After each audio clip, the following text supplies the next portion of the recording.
Just last year, you couldn't open your TikTok or YouTube without seeing a bunch of Bloodhound videos flooding your damn feed.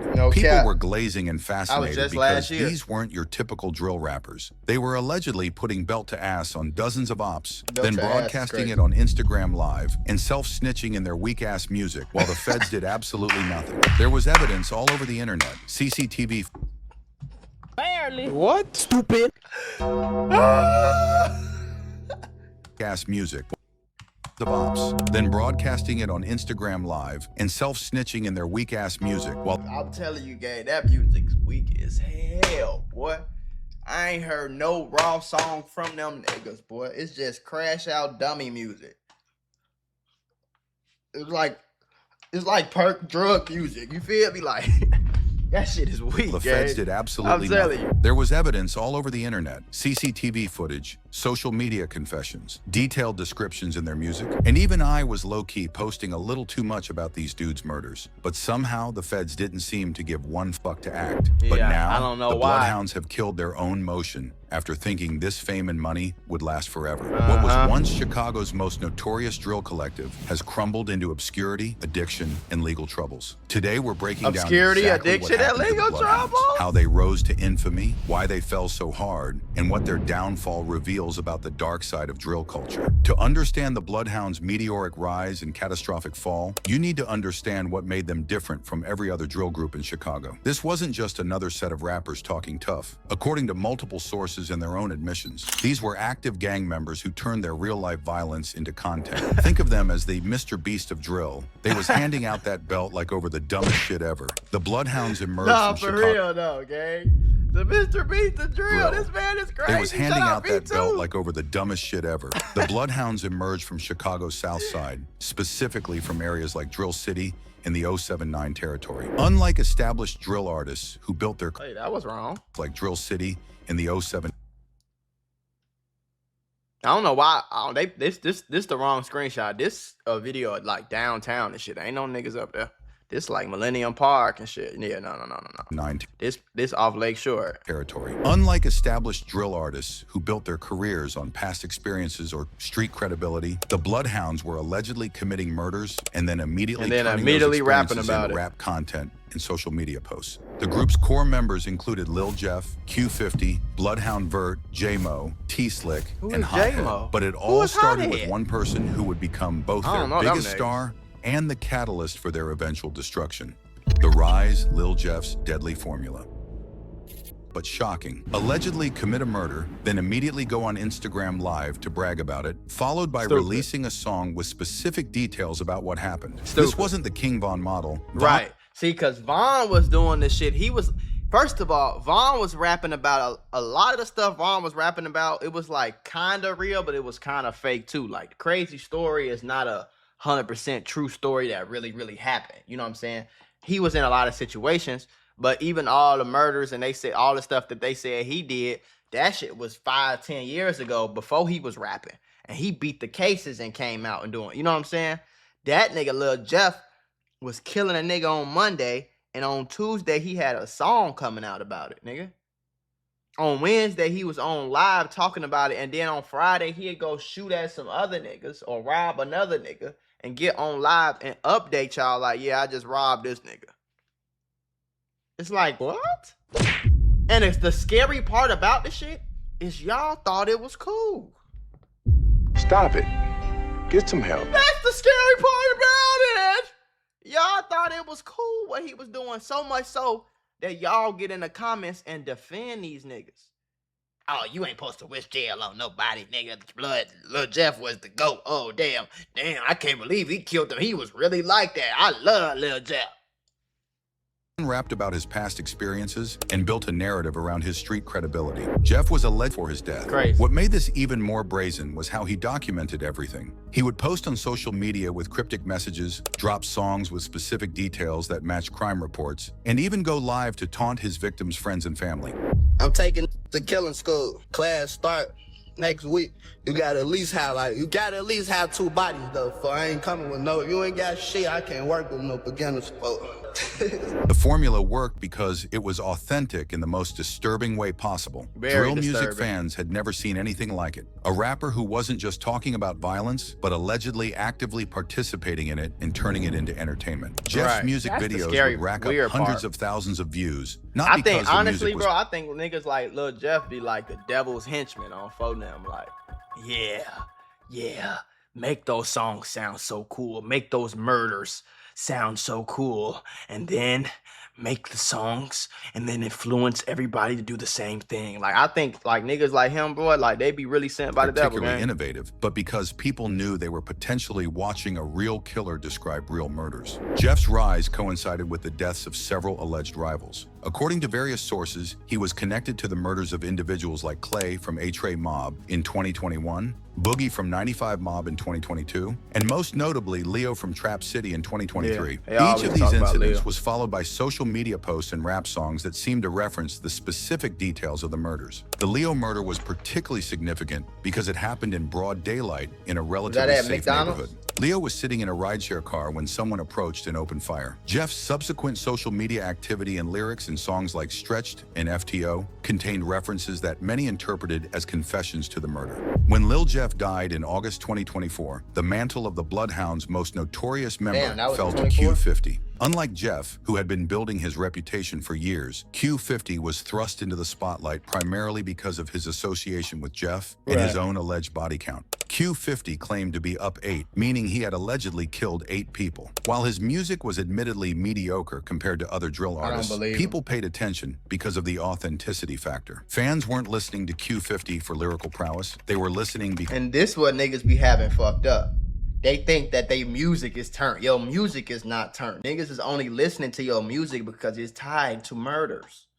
That's why all your biggest songs, even Lil Jeff, all your biggest songs got something to do with you killing people. Not because this song is just a hit song.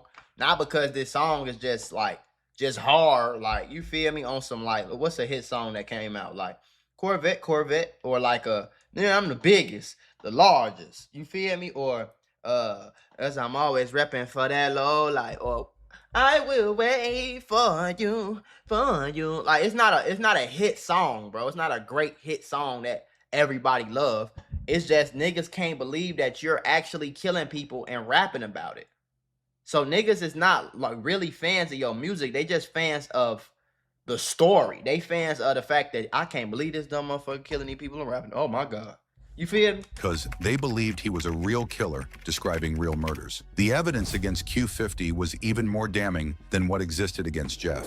CCTV footage allegedly showed Q50's face clearly during shootings, with no mask or attempt to hide his identity. There's even footage of him dropping Jeff off at the hospital after Jeff was fatally shot, and Q50 later rapped about that exact scenario in his music. Q50's most notorious alleged incident was the McDonald's shooting that killed Boogie from 95 Mob. According to reports, Boogie, his brother, and their mother went to get food when shooters opened fire. Boogie died, his brother was wounded, and their mother was also hit. That new information coming in just now, a 29-year-old man has died in this shooting, one of 3 people shot, but we know a 49-year-old woman is in serious condition at a nearby hospital, as well as a 27-year-old man who was listed in good condition.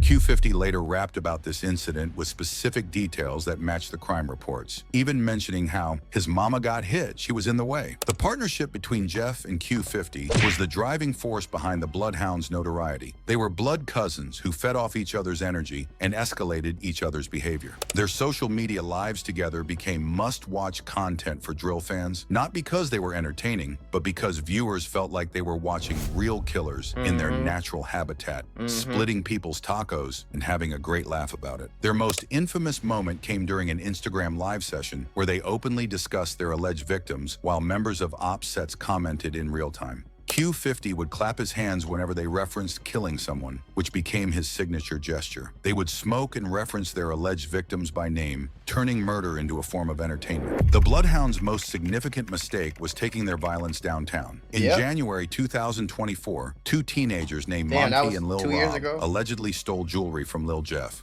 According to reports, they asked to take pictures with Jeff's jewelry and then ran off with it, even going on social media to mock Jeff. 9 days later, on January 26th, that was stupid too, though. I ain't gonna lie though, like, but Was it worth killing? This I remember yesterday I did a video. Y'all go watch that video where I was responding to all the TikTok gangsters who be talking crazy in my comments. And a nigga said, oh, Lil Jeff and Q50, they only killed people because people was trying to kill them. No. They went downtown and killed these two niggas because they stole 2 fake watches that they had. Now they still ain't got the watches. Bloodhound Lil Jeff is passed away, but if he didn't pass away, his ass would be in jail with them other niggas. So it's kind of like, what are we really talking about here? Niggas just, whatever little small excuse they had to kill somebody, they'll kill you. Whatever small, because I ain't never heard of them shooting or killing no nigga that was trying to kill them. I heard them only killing people who might have took they shit and ran, or maybe they dissed they gang or said F the Bloodhounds or whatever the case was, and they went and killed. They look for any small, tiny excuse to kill somebody because they wanted to be killers. It's not because for a real reason, bro. You never heard Lil Jeff being on defense. You never heard Lil Jeff chilling on the block and somebody came shooting at him and Lil Jeff shot the whole car up and killed 5 of them niggas. It was never on nothing like that, bro. Them niggas wanted to kill people because they thought that shit made them cool. Y'all, that's what y'all need to wake up to. He and Lil Rob were on their lunch break from school in downtown Chicago when Jeff, along with Bloodhound T Slick and J Mo, allegedly pulled up in an Impunity Q50 and opened fire. 2, you gotta have a minimum of 2. No, anything, you gotta have 2. You gotta have a minimum of 2 of them bitches to come to school. You gonna sit your dumb ass in this seat and whatever I say, do it. Both teenagers unfortunately felt that belt and checked. The evidence was overwhelming. CCTV footage, social media posts, and Jeff's own admissions created an airtight case. T.S. Lick and J-Mo were arrested and charged with the murders. If I get mad enough, the shit will start happening. I went black for like a week, and poof.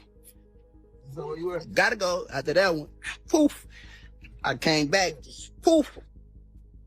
Won't let them niggas though. Jeff avoided arrest only because he was killed before police could take him. The Bloodhound's reckless behavior wasn't limited to Jeff and Q50. Bloodhound Hothead made headlines when he allegedly killed someone over fake lean. According to reports, Exhibit 3000, bro. You see what I mean? Any reason that they find, any tiny excuse, nigga, you could be walking out the corner store, they could be walking in, and you on your phone, and you don't hold the door for them, they'll kill you. They killing over fake lean, fake watches, fake designer. Hothead met with a plug to buy lean, but when he realized it was fake, his associate snatched the dealer's chain. When the dealer's friend tried to pull a gun, Hothead was quicker, allegedly shooting the dealer 13 times. This incident perfectly encapsulated Look at him, the he happy in there. You see what I'm saying? They be happy in there.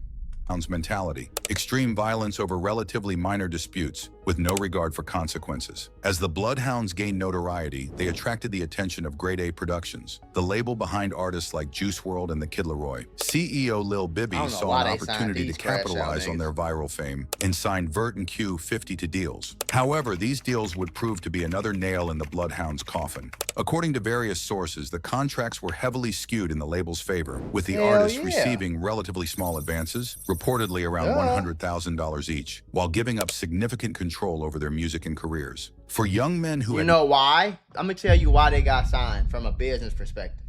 They got signed because the label knows that 9 times out of 10, chances are they'll be dead or in jail.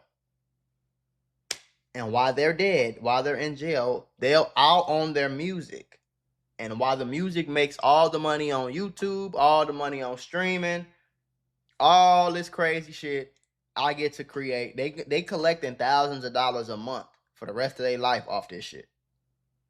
You know what I'm saying? For the rest of their life, they got a check coming in just because these niggas was killing people and rapping about it. 9 times out of 10, niggas like Q50, niggas like that gonna end up dead or in jail. So I hope that don't happen to them. But 9 times out of 10, that's what happens. Look at Lil Jeff. Look at T Slick. You know what I'm saying? Or they'll just fall off. And when they fall off, you still got all them old songs that's getting played every day. You still got all them old interviews, all them old music videos that's getting played every day. So the label knows, like, okay, cool, I could just make money out. This is an easy sign right quick. You know what I'm saying? and you ain't got no hit songs. You ain't got no platinum, gold, 3 times platinum radio hit songs. So shit, you ain't gonna get no super high advance. The huge big labels ain't gonna fuck with you. You know what I'm saying? Never seen that kind of money. $100,000. Y'all gotta understand the drill but they shit had don't no get you understanding rich, bro. of how It to just gets you manage killed. it or how the music industry worked. Instead of investing in their careers or securing their futures, No, they they go buy blew through watches. the money on drugs, Yeah. designer clothes, and upgrading their gang's weapons. Right. Vert, in particular, became notorious for his drug spending. According to his own admissions, He looked he like was a junkie, spending though. $50,000 per month on drugs alone, half of said his that? entire advance in just 1 month. He earned the nickname the richest junkie for his excessive drug use combined with his newfound wealth. The label deal also came with restrictions that the Bloodhounds hadn't anticipated. Bibby was reluctant to let them release music that contained obvious references to murders, which was essentially their entire brand. This created a Right. catch-22. They were signed because of their authentic street content, but they couldn't release that content because of legal concerns. Yeah. One of the most shocking aspects of the Bloodhounds And story, then they said, yeah, you ain't finna be you already admitted to murder. You ain't finna keep doing it and make yourself hotter and end up getting locked up. You can get locked up later, but I need you to make this money right now, nigga. So go on out there and make that money. Go do them shows and shit. Go do them features so I can get my money from the label. Thank you. Go do that. But you ain't coming out with no music that's obvious references to no whoop whoop. I wouldn't be surprised if they did that shit for real. Because Lil Bibby not slow, you know? is how long they operated with apparent impunity despite overwhelming evidence of their alleged crimes. The answer lies in understanding Chicago's murder problem and law enforcement's limitations. Chicago sees hundreds of murders every year, and the police department is severely understaffed and under-resourced. Unless a murder happens downtown or involves high-profile victims, it often doesn't receive the attention it deserves. The Bloodhounds understood this and exploited it, keeping most of their alleged violence in areas where police response was limited. However, sources suggest that federal authorities were building a Rico case against the Bloodhounds. Rico, racketeer-influenced and corrupt organizations, cases take years to develop but can result in life sentences for all members of a criminal organization. The feds prefer to build airtight cases rather than rush to arrest individuals for single crimes. Q50's rising profile made him a particularly attractive target for federal prosecutors. The feds like to make examples of high-profile cases, and a successful Rico prosecution of a viral drill rapper would send a message to other potential copycats. By late 2024, the Bloodhounds world was collapsing. Jeff was dead, T-Slick and J-Mo were facing murder charges, and the remaining members were struggling with addiction and financial problems. Vert's situation became particularly dire. His $50,000 per month drug habit had depleted his advance money, and the label wasn't allowing him to release. That's why his ass on Instagram crying all the time. Don't nobody really love me like that, man. Don't nobody look out for me like that, man. They looked out for you, bro. They get you a good money, a platform, and a bunch of resources, and you just fucked it off on the Amiri. You got an Amiri jacket on. The first thing niggas do when they get paid is go get some Amiri. They don't. And then when I get on the video and I'm reacting to Lil Nooney getting his $2 million advance and I'm trying to get him some advice, y'all call me a hater. A nigga who got rich, made some mistakes, but did some mostly good shit with my money, invested it and grew it over time to the point where, you know, I've been having money for going on 5 years now. Millionaire for going on 5 years. Well, millionaire for going on like 4, but I've been having money for like 5 years, and I set it up and invested my money and grew. When I say that and I try to get a little nigga advice, y'all call me a hater.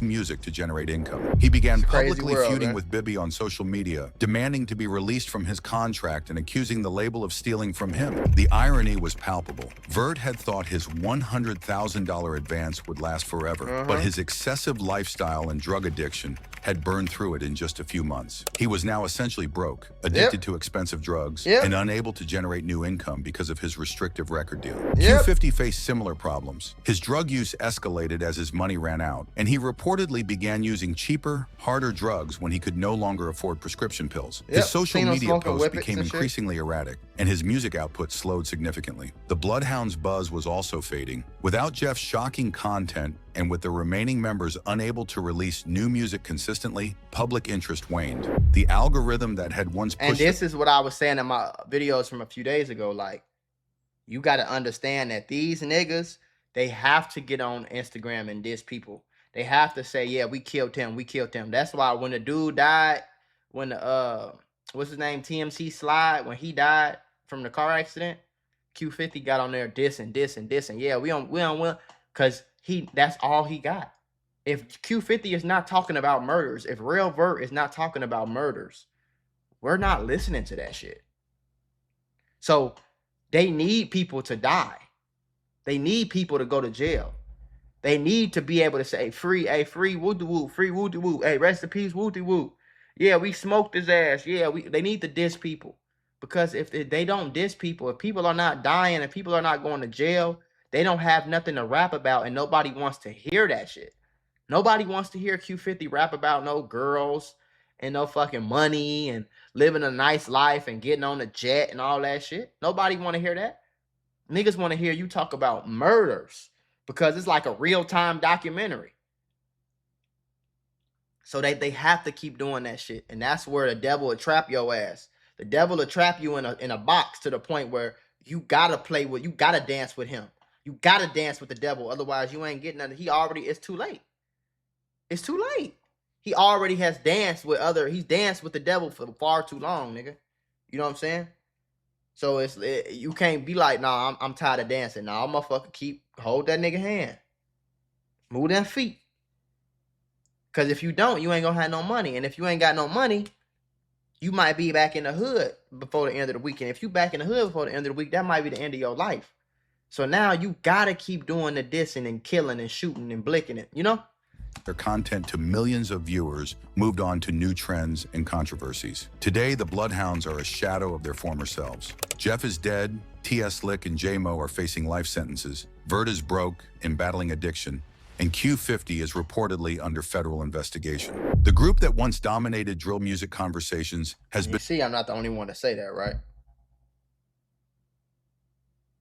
If you don't think the feds and the police is investigating Bloodhound Q50, you're an idiot. Reduced to cautionary tale status. Their story serves as a perfect example of how viral fame without proper management, financial literacy, or legal guidance can lead to complete destruction. Exactly. Recent reports suggest that Q50 announced he was coming out of retirement and looking to catch more hats in 2025, indicating that he may be returning to the violent lifestyle that made him famous. If true, this would be an incredibly dangerous decision given the federal attention he's reportedly receiving. Vert has claimed he's going sober, but his social media activity suggests he's still struggling with addiction and financial problems. His public feuds with Bibby continue, but he has little leverage to improve his situation. The Bloodhounds' rise and fall had significant impacts beyond their own lives. They pushed drill music into even more extreme territory, normalizing the idea of real-time violence documentation. Their success inspired other young men to attempt similar approaches, leading to more violence and more young lives lost. Exactly. Their story also highlighted— But this is a perfect example. Approaches, leading to more violence and more young lives lost.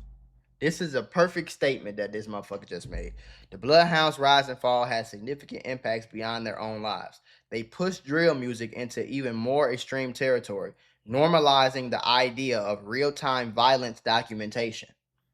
Their success inspired other young men to attempt similar approaches, leading to more violence and more young lives lost. Perfect example. Fully chopped, Q50 with Lil 50, all them niggas. I'm going to go shoot at these niggas, and then I'm going to get right on Instagram Live and snitch on myself, and then I'm going to get right on the song and talk about it. And then when I end up in jail and my homie end up getting killed and all this other shit, I'm stealing these niggas' guns, Lil Queso pass away, all this shit. And then when I go against this shit, niggas say I'm hating. Niggas say I'm the police. I'd rather these niggas get locked up. I'd rather Q50 get locked up than get killed. I'd rather Bloodhound, Lil Jeff would have got, I'd rather him get 35, 40 years than get killed in the streets. That's the only thing that's going to happen to these young niggas if they keep doing what they going to do, and they going to end up getting killed. So yes, I'm wishing jail on them because maybe they can go to jail and maybe they can change their life. Crash out niggas like this, junkie crash out niggas like this who just run around. They need some type of structure, nigga. They need somebody to tell them what to do, when to do it. Maybe Lil Jeff would have went to jail for 30, 40 years. He would have got out when he was 50 years old, and he could have came and told everybody like, yeah, I killed 11 people. And I cried many a nights in jail. I'm a different person now. You feel me? But no, I'm the police for saying shit like that. I'm the bad guy. Their story also highlighted the music industry's willingness to profit from authentic street content without providing the support systems necessary to help artists transition away from that lifestyle. Labels were happy to sign these artists for their authenticity, but offered little guidance on how to avoid the legal. They offer guidance. They just don't listen. What was you gonna tell Lil Jeff? I can't even tell these niggas shit on the internet. Y'all don't even listen to me. So what was the nigga gonna walk up to Lil Jeff and say, "Hey bro, you should stop killing people"? You think he was gonna listen to that dumbass? You think he was gonna listen to that, bro?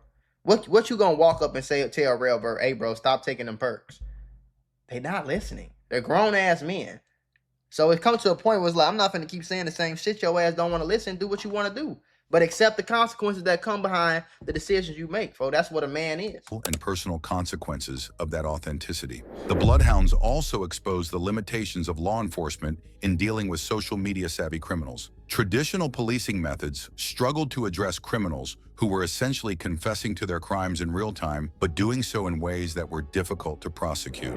The Bloodhounds story is ultimately a tragedy. Young men from disadvantaged backgrounds who found a way to monetize their trauma and violence, only to be destroyed by the very system that made them famous. They achieved viral fame and financial success, but they lacked the knowledge, support, and guidance necessary to sustain it. Their downfall was inevitable from the moment they chose to turn real violence into entertainment. You cannot build a sustainable career on murder and mayhem without eventually facing consequences. The Bloodhounds learned this lesson too late, and most of them are now paying the ultimate price. What makes their story particularly tragic is that it didn't have to end this way. With proper guidance... Man, yes it did. This shit gonna happen. This is gonna keep happening. The same shit happened with Chief Keef and all his friends.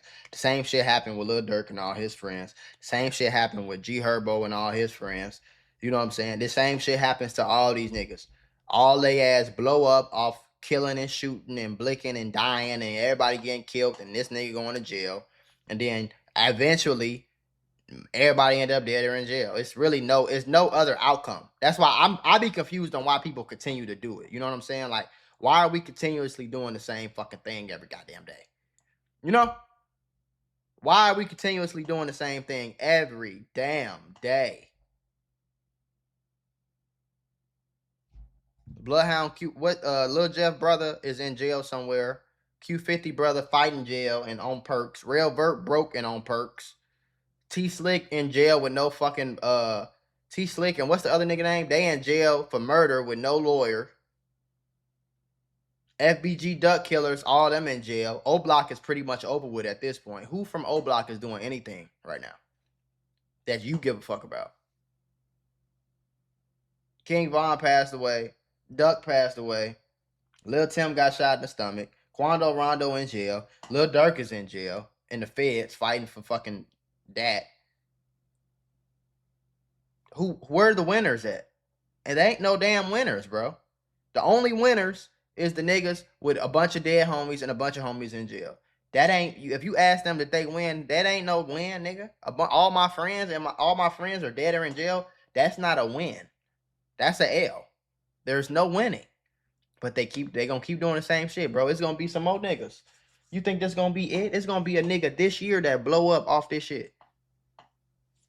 Their story particularly tragic is that it didn't have to end this way. With proper guidance, financial management, and a commitment to leaving their violent past behind, some of them might have built legitimate careers in music. Instead, they chose to double down on the very behaviors that made them famous, and it destroyed them. The Bloodhounds' legacy serves as a warning to other young artists. Viral fame built on violence is not sustainable. The internet may reward shocking content in the short term, but the real world always collects its debts eventually. The question now is whether other young men will learn from the Bloodhounds' mistakes, or whether we'll see more tragic stories like this in the future. As we've seen with the Bloodhounds, the line between authentic street content and self-destruction is thinner than many realize. Their story reminds us that behind every viral video and shocking headline are real people making real decisions with real consequences. And sometimes those consequences are irreversible.